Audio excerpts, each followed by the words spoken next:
নমস্কার। আজকে আমি ইন্ডিয়ান স্টাইলে ম্যাকারনি পাস্তা বানিয়ে দেখাচ্ছি। প্রথমে জল ভালো করে গরম করে নিয়েছি, তার মধ্যে সামান্য পরিমাণে নুন আর সাদা তেল দিয়ে পাস্তাগুলোকে 70 to 80% মতো সেদ্ধ করে নিয়েছি। পাস্তা সেদ্ধ হয়ে যাওয়ার পর জলটা ছেঁকে নিয়েছি।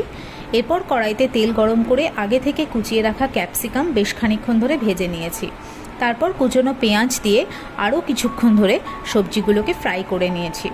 এরপর আমি এর মধ্যে একটু ডার্ক সোয়া সস অ্যাড করে খুব ভালো করে সবজির সঙ্গে মিক্স করে নিয়েছি। ডার্ক সোয়া সস ভালো করে মিক্স হয়ে যাওয়ার পরে আমি এর মধ্যে অ্যাড করেছি 1 প্যাকেট পাস্তা মশলা।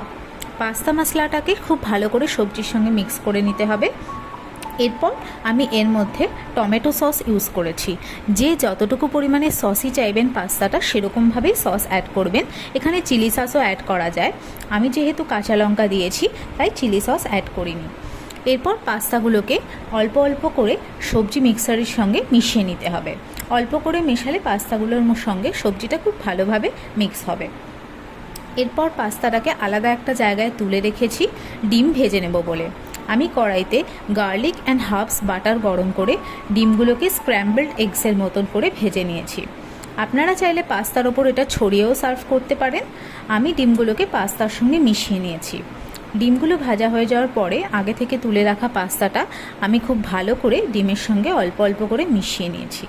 পাস্তাটাকে খুব ভালো করে মিশিয়ে নিতে হবে, কিন্তু খেয়াল রাখবেন আঁচটা যাতে খুব লো থাকে। হাই হলে কিন্তু পাস্তাটা পুড়ে যাওয়ার চান্স থাকবে। এরপর এখানে আপনি পরিমাণ মতো নুন এবং যদি চান মিষ্টি অ্যাড করে নিতে পারেন। পাস্তাটা খুব ভালোভাবে মিক্স হয়ে যাওয়ার পরে আমি এখানে হার্বস মিক্সচার ইউজ করেছি। আপনারা চাইলে অরিগ্যানো, চিলি ফ্লেক্স আলাদাভাবেও ইউজ করতে পারেন। এরপর আমি আমুলের স্লাইস চিজ ইউজ করেছি।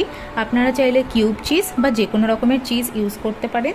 স্লাইস চিজগুলোকে আমি পাস্তার মধ্যে দিয়ে দিয়েছি।